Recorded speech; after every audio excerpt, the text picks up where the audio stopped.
Hello friends, maths by genius में आपका स्वागत है। हमारा आज का टॉपिक रहने वाला है शंकु यानी कोन। यह टॉपिक क्लास 9 से शुरू हो जाता है। 10th, 11th, 12th या फिर अदर कंपटीशन एग्जाम के दृष्टिकोण से काफ़ी इम्पॉर्टेंट है।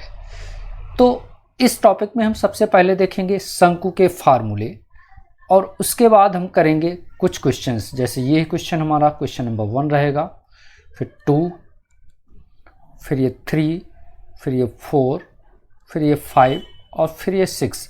इस तरीके से हम 6 क्वेश्चंस करेंगे जो शंकु के अलग अलग तरीके के क्वेश्चंस होंगे। तो चलिए देखते हैं हम अपना टॉपिक क्या है, शंकु। तो शंकु बनता कैसे है, जैसे एक ही हमारा हो गया ट्राइंगल और इस ट्राइंगल को अगर हम इस वाली लाइन को तो स्थिर रखें यानी एक ही जगह पे फिक्स कर दें और इस कोने को अगर हम ऐसे घुमाएं तो ये देखो ऐसे चारों तरफ घूम जाएगा और ये ऐसे चारों तरफ जब इसे घुमा देंगे तो ये हमारा सर्कल नीचे सर्कुलर पार्ट हो जाएगा और ऊपर एक कोन ही बनी रहेगी, इसलिए इसको बोल देंगे हम कोन। तो कोन में ये वाली जो हाइट होती है यहाँ से और यहाँ तक बेस तक, इसको बोलते हैं हाइट h। क्या बोलते हैं? Height h।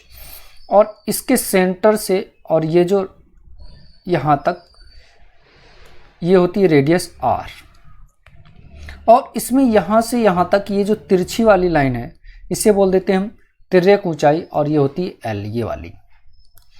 तो अगर रेडियस r हो, हाइट h हो और स्लेंट हाइट l हो तो सबसे पहले हम देखते हैं कि इन तीनों में आपस में क्या रिलेशन होता है। तो देखो यहाँ बन रहा है हमारा राइट एंगल और राइट एंगल यानी इस ट्राइंगल में हम पाइथागोरस थ्योरम लगा देंगे। तो पाइथागोरस थ्योरम में ये हो जाता है फ्रंट वाला कर्ण या हाइपोटेन्यूज और होता क्या है, कर्ण का स्क्वायर होता है हमारे पास, लंब का स्क्वायर और आधार का स्क्वायर, लंब का स्क्वायर प्लस आधार का स्क्वायर। इस बेस पे हम करेंगे क्या, कर्ण इसमें देखो दे रखा है l यानी l स्क्वायर इक्वल टू हो जाएगा हमारे पास लंब है देखो h और आधार है r, तो l स्क्वायर इक्वल टू हो जाएगा h square plus r square.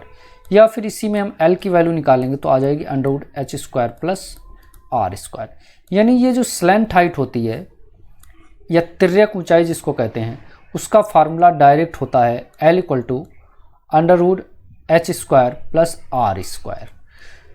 अब देखो हमें स्लैंट हाइट अगर ये l पता हो जाए तो उसके बेस पे हम सबसे पहले अब क्या निकालते हैं, वॉल्यूम। तो वॉल्यूम का फार्मूला होता है या आयतन का क्या होता है, पाई आर स्क्वायर h रहेगा और उसमें 1/3 लग जाएगा। ये जो पाई आर स्क्वायर है ये आयतन का फार्मूला होता है किसका, बेलन का, उसी में 3 लगा दोगे तो फिर ये बन जाएगा शंकु का आयतन। अब इसी का हमें निकालना है क्या, कर्व सरफेस एरिया या CSA, या इसी को बोल देते हम शंकु का वक्र पृष्ठ।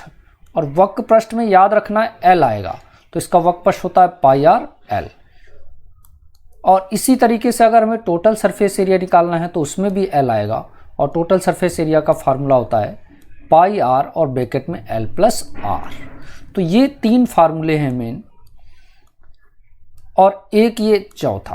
तो 1, 2, 3 और 4 ये 4 फार्मूले हैं शंकु के। तो हिंदी मीडियम वाले बच्चे यहाँ से नोट कर लेंगे। आयतन होता है पाई आर स्क्वायर h/3, वक्र पृष्ठ होता है पाई आर L और कुल या पृष्ठीय क्षेत्रफल या संपूर्ण पृष्ठ होता है पाई आर और ब्रैकेट L प्लस R। अब चलिए हम चलते हैं इसके बेस पे क्वेश्चंस को करेंगे। तो ये फार्मूले आप ध्यान से याद कर लीजिएगा और फिर करते हैं। अब देखिए पहला क्वेश्चन क्या है, find the total surface area of a cone. यानी कोन का हमें टोटल सरफेस एरिया निकालना है। कब, इफ स्लैंट हाइट। तो स्लैंट हाइट क्या होती है, हमारी तिर्यक ऊंचाई होती है और उसको हम लिखते हैं L से। तो L इक्वल टू दे रखा है हमें 21 मीटर। And the diameter of base, diameter of base यानी डायमीटर दे रखा है 2r। डायमीटर को हम लिखते हैं 2r से और वो 24 है। तो यहाँ से रेडियस r बोलो कितनी हो जाएगी, आधी हो जाएगी 12। अब हमें निकालना क्या है, कुल पृष्ठीय क्षेत्रफल।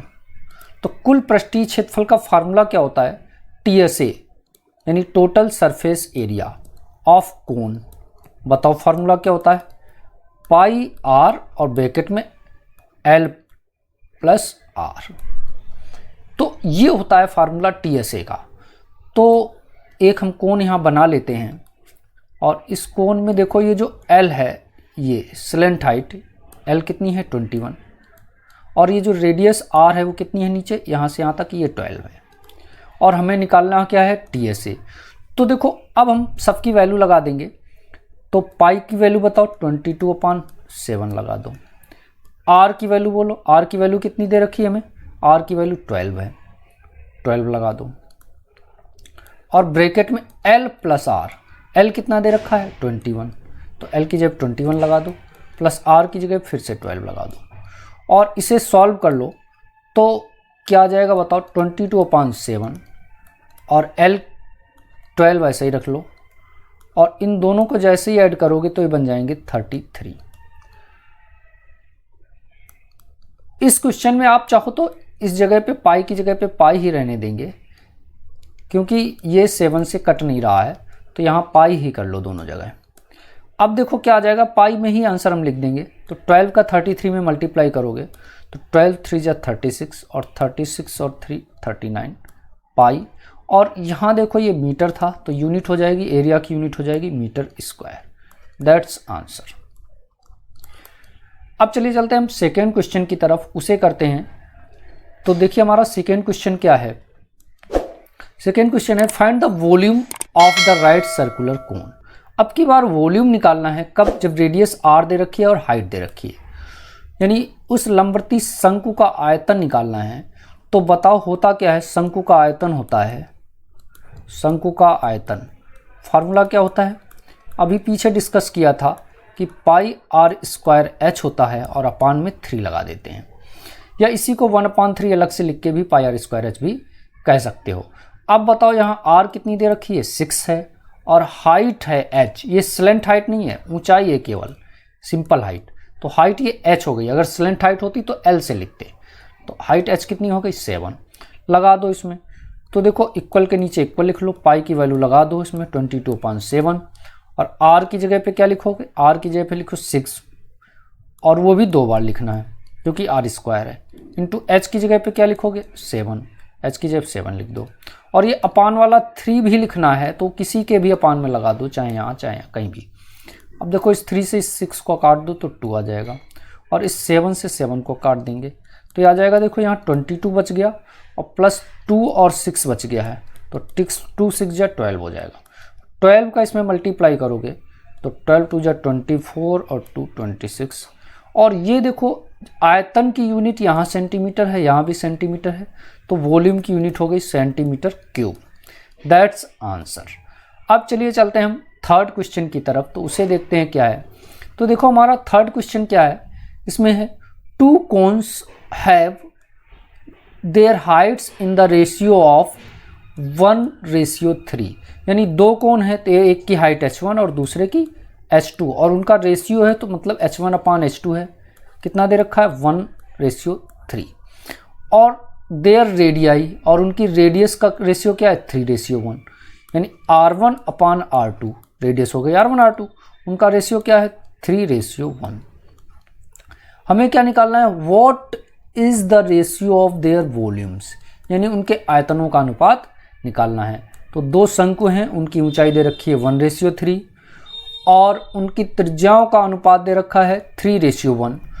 तो उनके आयतनों में अनुपात बताना है। तो हम आयतन में अनुपात कैसे निकालेंगे, यानी शंकु, पहले शंकु का आयतन, पहले शंकु का आयतन, और इसी में अपान कर देंगे तो अनुपात निकालने के लिए अपान करना पड़ेगा दूसरे शंकु का आयतन। अब बोलो, यानी volume of first cone upon volume of second cone. तो फर्स्ट कोन का वॉल्यूम क्या हो जाएगा, पाई R1² H1 और अपान 3। ऐसे ही दूसरे वाले का हो जाएगा पाई R2² H2 अपान 3। तो देखो अपान 3 इसमें भी है, इसमें भी, ये कट जाएंगे, और क्या बचेगा पाई R1² H1। ऐसे ही नीचे बचेगा पाई R2² H2, यही तो बचेगा। अब देखो पाई भी दोनों में, इसलिए ये भी कट जाएगा। अब देखो R1/R2 दोनों में है स्क्वायर के साथ, इसे ऐसे लिख दो R1 स्क्वायर अपान ऐसे, और H1 अपान H2 भी लिख दो, H1 अपान H2। या इसे अगर ध्यान से देखो, R1 का भी स्क्वायर R2 का भी स्क्वायर है, तो एक साथ लिख सकते हैं ना इसे, R1 अपान R2 का होल स्क्वायर ऐसे, और H1 अपान H2 भी लिख दो। अब बोलो R1 अपान R2 हमें पहले से दिया है, कितना दिया है 3:1। तो देखो अब हम क्या करेंगे कि R1 अपान R2 की जगह पे लगा दो 3:1, और उसका होल स्क्वायर भी है, ये देखो यहाँ, और इनटू में H1 H2 है, और H1 अपान H2 क्या है 1:3। अब इसका होल स्क्वायर का मतलब क्या हो गया, 3 का स्क्वायर 9, 1 का स्क्वायर 1, इनटू यहाँ ऐसे ही रहेगा 1:3। ये इससे काट देंगे, 3 आ जाएगा, तो क्या हो गया बताओ, ये ऊपर हो गया 3 1 जा 3 और अपान में हो गया 1, तो इनका अनुपात क्या आ गया 3:1 या 3:1। तो उनके आयतनों का अनुपात हो जाएगा 3:1। That's answer. अब चलिए चलते हैं हम नेक्स्ट क्वेश्चन की तरफ। तो देखिए हमारा क्वेश्चन नंबर 4 क्या है, 4 है the height of a cone is this, यानी ऊंचाई दे रखी है, तो कोन की ऊंचाई को किससे लिखते हैं हम h से लिखते हैं, कितनी है 15 सेंटीमीटर, एंड इट्स वॉल्यूम, और उसका आयतन कितना है 1560। तो वॉल्यूम क्या है, वॉल्यूम या आयतन दे रखा है हमको कितना, वॉल्यूम दे रखा है 1570 सेंटीमीटर क्यूब। यहाँ एक बात और ध्यान रखिएगा, ये सेंटीमीटर में है, ये भी सेंटीमीटर में है, तो ये याद रखना है कि यूनिट सभी जगह सेम होनी चाहिए। अगर यूनिट अलग अलग है तो पहले उनको कन्वर्ट करके हम सेम करेंगे। अब चलिए चलते हैं, क्या निकालना है, find the radius of the base, यानी हमें त्रिज्या निकालनी है। क्या निकालनी है, त्रिज्या, यानी r इक्वल टू हमारा क्वेश्चन मार्क, और पाई की वैल्यू क्वेश्चन में दे रखी है कि 3.14 हम यूज़ करेंगे, इसमें 22/7 यूज़ नहीं करेंगे क्योंकि क्वेश्चन में ऑलरेडी गिवन।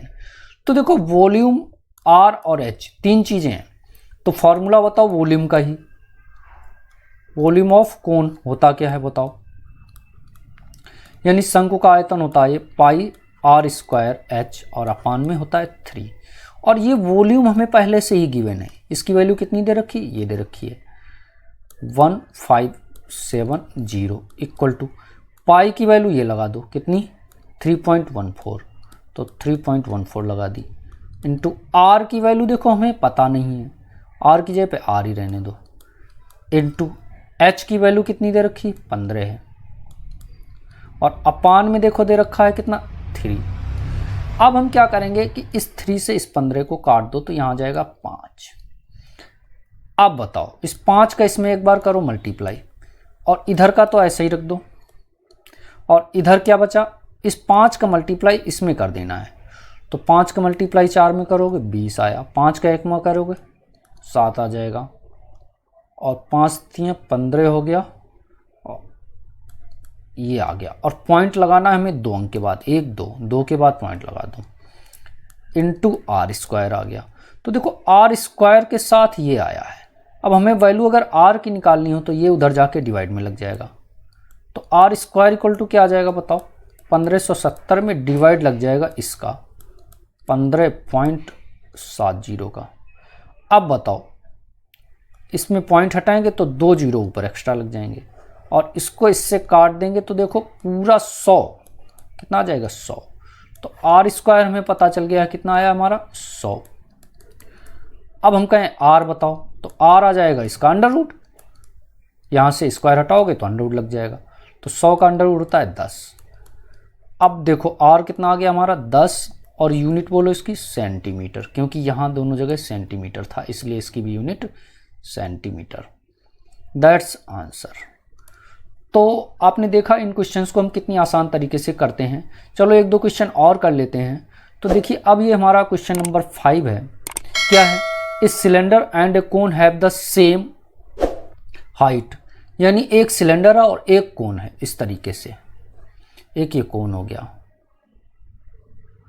और एक ये हो गया सिलेंडर, और हाइट है दोनों की सेम। इसकी हाइट अगर h है तो इसकी भाई हाइट h है, ठीक है। और क्या कह रहा है, एंड सेम रेडियस, रेडियस अगर इसकी r है तो इसकी भी रेडियस r है। And the volume of cylinder is this, cylinder का वॉल्यूम कितना है, इसका वॉल्यूम दे रखा है 24। ठीक है, what will be the volume of cone, cone का वॉल्यूम हमें बताना है, तो कोन का वॉल्यूम क्वेश्चन मार्क है, कोन वॉल्यूम ये क्वेश्चन मार्क है। अब बोलो, तो देखो हमें पता है कि वॉल्यूम ऑफ सिलेंडर जो पता है पहले उसी का हम यूज़ करते हैं। बताओ वॉल्यूम ऑफ सिलेंडर होता क्या है?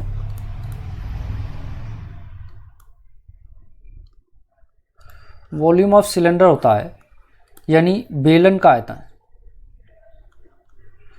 तो बेलन का आयतन होता है पाई आर स्क्वायर एच, और पाई आर स्क्वायर एच की वैल्यू हमें कितनी दे रखी है? ये दे रखी है 24, यानी सिलेंडर का वॉल्यूम कितना दे रखा है? 24। तो यहाँ लगा दो 24 इक्वल टू दे रखा है हमें पाई आर स्क्वायर एच, ये डाल दो इक्वेशन नंबर 1, क्योंकि और कुछ तो आर और एच तो कुछ पता नहीं है, तो जितना पता है उतना हमने लिख लिया। अब बोलो, अब हमें निकालना क्या है? शंकु का आयतन, यानी वॉल्यूम ऑफ कोन। तो बताओ वॉल्यूम ऑफ कोन क्या हो जाएगी? अब वॉल्यूम ऑफ कोन का फार्मूला बोलो क्या होता है? ये भी वही होता है पाई आर स्क्वायर एच और अपान में 3 और लग जाता है एक्स्ट्रा। अब बताओ पाई आर स्क्वायर एच, इस पूरे का मान तो हमें पता है, इसका मान क्या है? 24। तो इस पूरे का मान लगा दो 24 और अपान वाला 3 ऐसे ही लिख दो, इसे इससे काट देंगे तो ये आ जाएगा 8, यानी इसका आंसर वॉल्यूम ऑफ कोन या शंकु का आयतन क्या आ गया हमारे पास? 8, और इसकी यूनिट क्या थी? सेंटीमीटर क्यूब, तो इसकी भी यूनिट हो जाएगी सेंटीमीटर क्यूब। That's answer. तो ये क्वेश्चन भी बहुत आसान था और इसे हमने इस तरीके से कर लिया। अब चलिए चलते हैं, एक क्वेश्चन और कर लेते हैं। ये क्या है? A jokers cap is in the form of right circular cone, यानी एक कैप है जोकर की जो कोन के फॉर्म में है, इस तरीके से। तो जोकर कोन लगाते हैं इस तरीके से होती है वो कोन के फॉर्म में हमें दे रखी है ऐसे, और इस कोन की रेडियस कितनी दे रखी? आर की वैल्यू दे रखी 7 सेंटीमीटर, एंड हाइट कितनी दे रखी है? 24, और हाइट जो है ये वाली दे रखी है, स्लेंट हाइट नहीं कहा गया है, यानी इसकी ऊंचाई दे रखी है 24, तो ऊंचाई को हम लिखते हैं एच से, कितना दे रखा है? 24 सेंटीमीटर, और दोनों सेंटीमीटर में ही। Find the area of the sheet required to making 10 such caps, और इसी तरीके की 10 कैप बनाने में हमें कितना एरिया या कितना कपड़ा लगेगा वो बताना है। तो देखो क्या करना क्या है, इसमें एक का हम कर्व सरफेस एरिया निकाल लेंगे और उसमें हम 10 से मल्टीप्लाई कर देंगे तो 10 के लिए आ जाएगा। तो देखो कर्व सरफेस एरिया होता क्या है वैसे, तो लिख लो CSA ऑफ कोन। तो CSA ऑफ कोन होता है पाई आर एल। अब देखो आर पाई तो हमें पता है 22/7 है, आर कितना है? आर भी पता है 7 है, लेकिन देखो एल नहीं पता है। तो जब एल नहीं पता है तो सबसे पहले हम निकालेंगे एल। तो एल निकालने का फार्मूला क्या होता है? एल होती है स्लेंट हाइट, और उसको निकालने का फार्मूला अभी पीछे बताया था, क्या होता है? H square plus R square under root के अंदर। तो निकाल लो, एच की वैल्यू बताओ 24 है, तो 24 का square plus R square, R की वैल्यू कितनी है?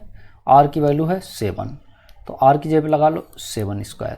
तो 24 का स्क्वायर बोलो क्या होता है? 24 का स्क्वायर होता है 576 प्लस 7 का स्क्वायर बोलो 49 होता है। अब बोलो इन दोनों को जैसे ही ऐड करेंगे तो आ जाएगा 625, और 625 को रूट से बाहर लाओगे तो ये आ जाएगा 25, और ये एल है इसलिए ये भी सेंटीमीटर में। तो एल की वैल्यू हमें कितनी पता चल गई? 25 पता चल गई। अब बिल्कुल आसान हो गया, CSA ऑफ कोन होता क्या है? पाई आर एल। तो पाई की वैल्यू 22/7, आर की जगह पे 7 और एल की जगह पे अब क्या लगाओगे? ये वाला 25। अब देखो 7 से 7 काट देंगे और क्या आ जाएगा बोलो? 25 को मल्टीप्लाई कर लेंगे किससे? 22 से, यही बचा केवल। तो दोनों को मल्टीप्लाई करोगे 0 और दिस सेंटीमीटर स्क्वायर। तो देखो ये एक कैप का आ गया, यानी और हमें बनानी कितनी कैप है? 10। इसी तरीके से हमें 10 टोपियां बनानी है। कैसे? तो लिखेंगे एरिया फॉर 10 कैप, लिख लो, यानी एरिया ऑफ 10 कैप्स। तो 10 कैप के लिए एरिया कितना हो जाएगा, इसी में 10 से मल्टीप्लाई हो जाएगा। तो 10 इंटू ये, तो 10 का जैसे ही मल्टीप्लाई करोगे तो एक जीरो और बढ़ जाएगा, तो ये हो जाएगा 5500 सेंटीमीटर स्क्वायर। That's answer. तो देखा आपने, इस तरीके से हम कोण के क्वेश्चंस को कितनी आसान तरीके से कर सकते हैं और अब सकते हैं। तो अब मुझे लगता है कि आप कोण के किसी भी क्वेश्चन को, चाहे वो क्लास एग्जाम में हो या फिर कंपटीशन एग्जाम में हो, आप उसे कभी नहीं छोड़ेंगे। और आशा करते हैं कि आपको हमारा ये वीडियो पसंद आया होगा। तो वीडियो पसंद आया तो वीडियो को कर लीजिए लाइक और चैनल को कर लीजिए सब्सक्राइब, ताकि ऐसी ही मोर इन्फॉर्मेटिव वीडियोस के लिंक सबसे पहले पहुंचें आप तक। और वीडियो को पूरा देखने के लिए थैंक्स।